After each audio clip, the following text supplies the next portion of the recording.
Hey guys, welcome back to my channel. आज हम लोग बात करने वाले हैं हमारा जो पार्ट 2 है इंडियन ट्रस्ट एक्ट में जो क्रिएशन हम बात करने वाले थे कि ट्रस्ट का क्रिएशन कैसे होता है। उसी में हम लोग आज पार्ट 2 की बात करने वाले हैं कि process of creating a trust क्या है। तो उसमें कुछ पॉइंट्स हैं जिसकी हम बात करेंगे कि ड्राफ्टिंग, एग्जीक्यूशन, फिर ट्रांसफर होगा प्रॉपर्टी का।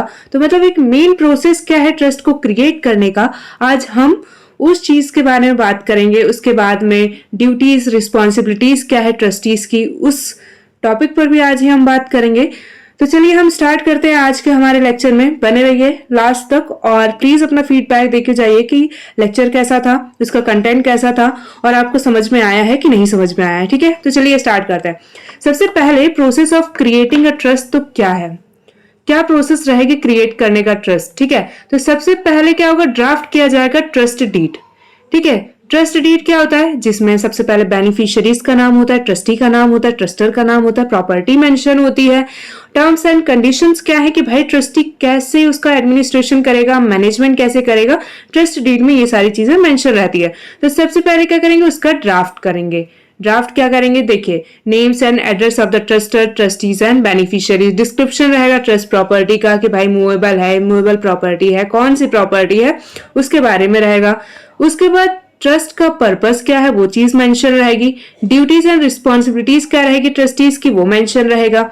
राइट्स क्या रहेंगे बेनिफिशियरीज की, वो चीजें बताई जाएगी। टर्म्स एंड कंडीशंस क्या रहेंगे, एडमिनिस्ट्रेशन करने का जो भी ट्रस्ट है उसका एडमिनिस्ट्रेशन कैसे होगा, क्या टर्म्स एंड कंडीशंस होंगे, सारी चीजें उसमें मेंशन रहेंगी। उसके बाद प्रोविजंस फॉर द एडिशन और रिमूवल ऑफ ट्रस्टीज, अगर ट्रस्टीज हैं अगर उनको कैसे रिमूव किया जाएगा या कुछ न्यू ट्रस्टीज को कैसे ऐड ऑन किया जाएगा, तो सारे प्रोविजंस लिखे रहेंगे। उसके बाद provisions for the dissolution of trust if necessary. ठीक है, तो ये क्या होगा, सबसे पहले क्या है, सबसे पहली प्रोसेस क्या रहेगी, drafting of the trust deed, मतलब ट्रस्ट डीड का ड्राफ्ट किया जाएगा। सेकंड पे बात करते हैं हम लोग, इसके बाद में एग्जीक्यूशन होगा ट्रस्ट डीड। ट्रस्ट डीड में क्या था, नेम थे, एड्रेस थे, उसके बाद में कौन बेनिफिशियरीज है, ट्रस्टी कौन है, मतलब हर इंपॉर्टेंट चीज जितनी भी एक ट्रस्ट के क्रिएशन, इस्टेब्लिशमेंट, मैनेजमेंट के लिए इंपॉर्टेंट है, हर चीज ट्रस्ट डीड में मेंशन रहेगा। तो उस ट्रस्ट डीड को क्या किया जाएगा, उसका एग्जीक्यूशन करवाया जाएगा। जैसे once the trust deed is drafted, जैसे ही ड्राफ्ट होगा वैसे उसको साइन किया जाएगा ट्रस्टर के द्वारा और ट्रस्टीज के द्वारा in the presence of witnesses. ठीक है, तो ट्रस्ट डीड क्रिएट हुआ, ये ट्रस्ट डीड क्रिएट हो गया है। इसमें क्या रहेंगे, ट्रस्टर रहेंगे, ट्रस्टी रहेंगे और क्या रहेगा, ट्रस्ट डीड को क्या किया जाएगा, साइन किया जाएगा। और साइन किसके प्रेजेंस में किया जाएगा, विटनेसेस के प्रेजेंस में किया जाएगा। For the trust involving immovable property, the deed must be registered under the registration. अगर कोई immovable property है तो वो रजिस्टर्ड होगा under the registration act 1908 to ensure its legal validity. जो ट्रस्ट का रजिस्ट्रेशन प्रोसेस है involves presenting the trust deed to local sub registrar office and paying the applicable stamp duty and registration fees. आगे बढ़ते हैं हम लोग। इसके बाद आता है कि देखिए सबसे पहले ट्रस्ट डीड का ड्राफ्ट हो गया, उसके बाद में क्या हुआ, ड्राफ्ट किया, ड्राफ्ट के बाद में क्या किया हम लोगों ने, उसका एग्जीक्यूशन करवाया।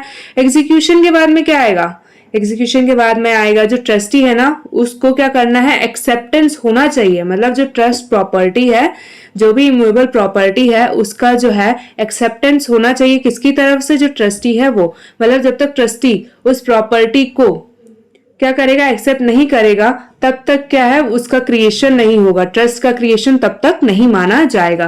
तो जो individuals named as trustees the trust deed must accept the role of role of trusteeship. Acceptance can be expressed through a written declaration or implied through actions that indicate consent to serve as trustees. क्या है कि जो acceptance है वो expressed भी हो सकती है, implied भी हो सकती है। implied मतलब किसी एक्शन से, ये कोई एक्शन ऐसा जो जैसे कि इंडिकेट करता हो कि भाई वो अपनी कंसेंट दे रहा है, तो ऐसी चीजों को क्या किया जाएगा, माना जाएगा कि भाई जो ट्रस्टी है वो उस चीज को क्या कर रहा है, एक्सेप्ट कर रहा है। Once accepted the trustees are bound by the fiduciary duties and responsibilities outlined in the trust deed.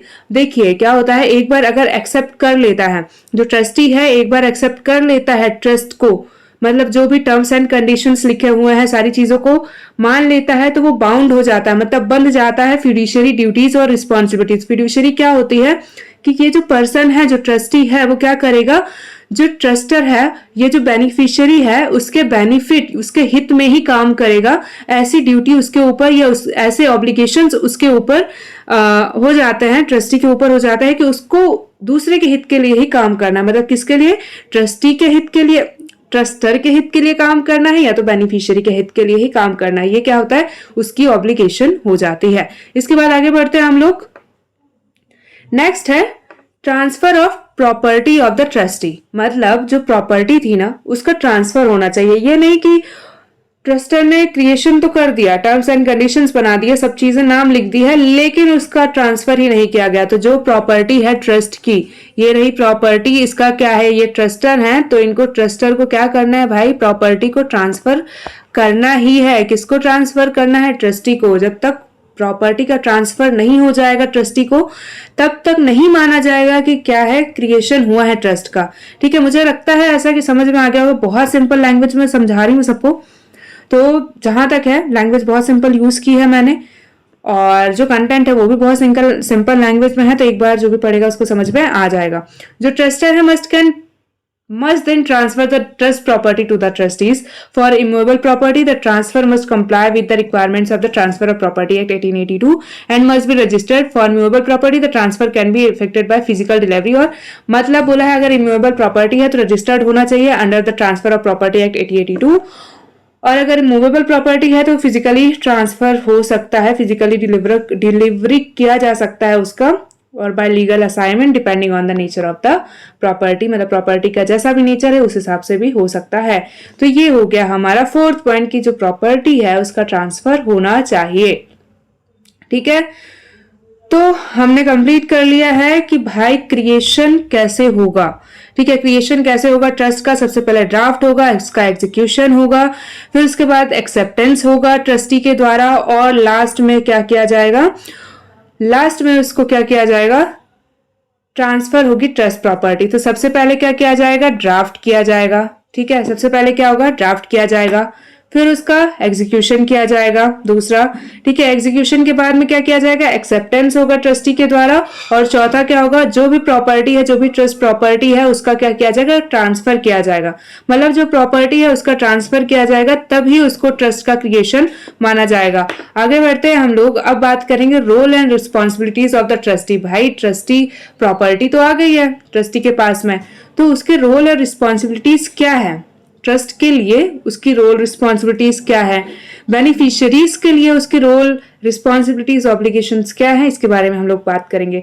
तो जो ट्रस्टी है वो बहुत ज्यादा इंपॉर्टेंट रोल प्ले करता है for proper administration of a trust. कुछ की ड्यूटीज या रिस्पॉन्सिबिलिटीज है ट्रस्टी की इंक्लूड। तो सबसे पहले क्या है, फिड्यूशियरी ड्यूटी। अब फिड्यूशियरी ड्यूटी क्या होती है, देखिए फिड्यूशियरी ड्यूटी क्या होता है, जो ट्रस्टी है ना वो गुड फेथ में काम करेगा, ये best interest of the beneficiaries. मतलब कि जो ट्रस्टी है, जो पर्सन अपॉइंट किया गया है कि भाई तुझे ये प्रॉपर्टी देखना है, तुम्हें ये प्रॉपर्टी क्या करना है, मैनेज करना है, एडमिनिस्ट्रेशन करना है, यहाँ से जो भी पैसा, कोई भी कैपिटल आता है तो तुमको क्या बेनिफिशियरी के हित में यूज करना है। तो वही बात कही गई है इसमें कि फिड्यूशियरी ड्यूटी होती। फिड्यूशियरी ड्यूटी मतलब उसको बेस्ट इंटरेस्ट, बेनिफिशियरीज के बेस्ट इंटरेस्ट में या गुड फेथ में काम करना है। They must avoid conflicts of interest and manage the trust property intelligently. मतलब उसको क्या करना है, कॉन्फ्लिक्ट्स को अवॉइड करना है और मैनेज करना है प्रॉपर्टी को, प्रॉपर ऐसे मैनेज करना है जैसे कि ये उसकी खुद की प्रॉपर्टी है। ठीक है, अब नेक्स्ट बढ़ते हैं हम लोग आगे। दूसरी ड्यूटी है to preserve the trust property. तो यहाँ पे क्या है, जो ट्रस्टी है उसकी ड्यूटी है must take all necessary steps to safeguard the trust property and prevent its loss or damage। मतलब उसकी ड्यूटी है कि वो नेसेसरी स्टेप्स ले ताकि वो बचा सके ट्रस्ट प्रॉपर्टी को, प्रिवेंट कर सके उसके लॉस को, उसके डैमेज को। This includes investing the property wisely where applicable and maintaining proper accounts. मतलब जहां भी लगता है कि उस प्रॉपर्टी को और कहीं भी इन्वेस्ट किया जा सकता है जिससे कि बेनिफिशियरी को यहाँ से प्रॉफिट हो सकता है तो वो चीज भी कर सकता है। मतलब उसका मेन एम यही है कि बेनिफिशियरी के हित में उसको काम करना है। Duty to administer the trust, मतलब यहाँ पे जो ट्रस्टी है उसका क्या है, मेन पावर है, मेन ड्यूटी कि उसको प्रॉपर एडमिनिस्टर करना है, ट्रस्ट की प्रॉपर्टी को उसको प्रॉपर मैनेज करना है, उसकी प्रॉपर देखभाल करना है, और ऐसे देखभाल करना है जैसे कि वो प्रॉपर्टी उसकी खुद की हो, और उस हिसाब से एडमिनिस्टर करना है according to the terms of the trust deed. This includes distributing the trust income और property for the beneficiaries specified in the deed. आगे बढ़ते हैं हम लोग। नेक्स्ट आते हैं ड्यूटी ऑफ इम्पार्शियलिटी।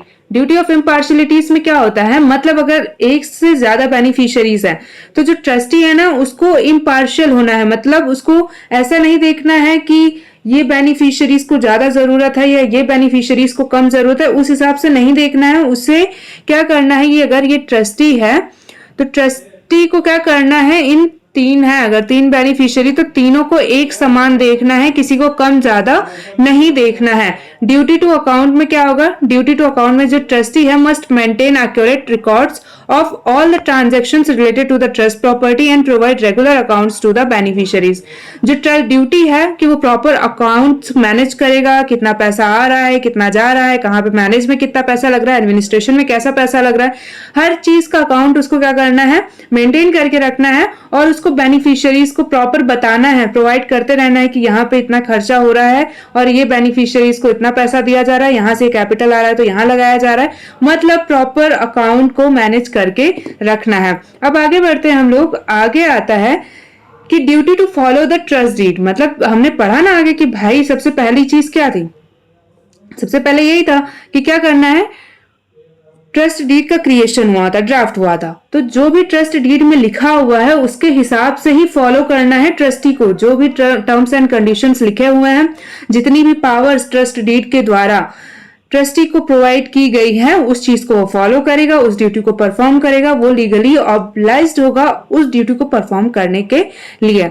चलिए आगे बढ़ते हैं। आगे आता है कि टर्मिनेशन ऑफ ट्रस्ट कैसे होगा, मतलब जो ट्रस्ट है उसको टर्मिनेट कैसे किया जाएगा।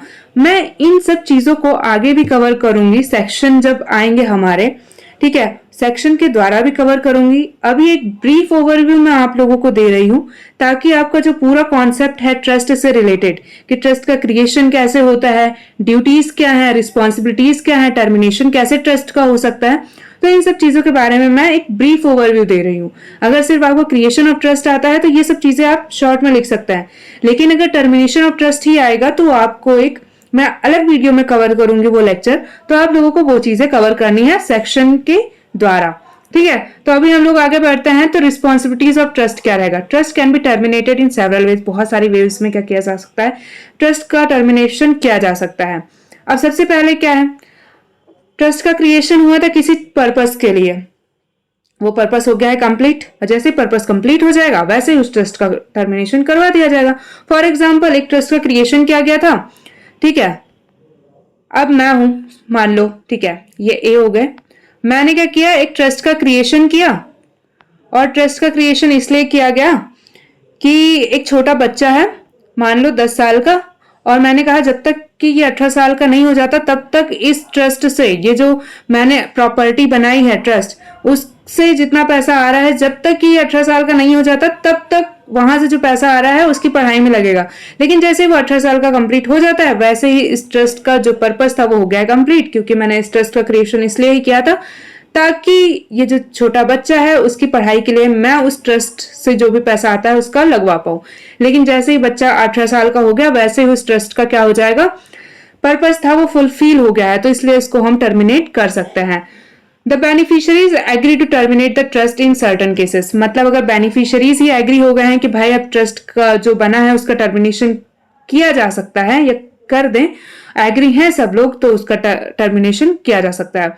The trust is revoked by the truster, मतलब जो ट्रस्ट है वो रिवोक किया गया है, मतलब ट्रस्ट, मतलब ट्रस्ट डीड में लिखा रहेगा कि भाई किस पर्पस के लिए बनाया जा रहा है, जैसे वो पर्पस कंप्लीट हुआ वैसे ही ये जो ट्रस्टर है उसने रिवोक कर दिया है, ठीक है, ट्रस्ट को, provided the trust deed allows to such revocation, लेकिन ट्रस्ट डीड में टर्म्स एंड कंडीशंस में लिखा होना चाहिए कि भाई ट्रस्टर जब चाहे उस चीज को रिवोक करवा सकता है, ये उस प्रॉपर्टी को फिर से अपने कब्जे में ले सकता है, ये चीजें उसमें लिखी होनी चाहिए।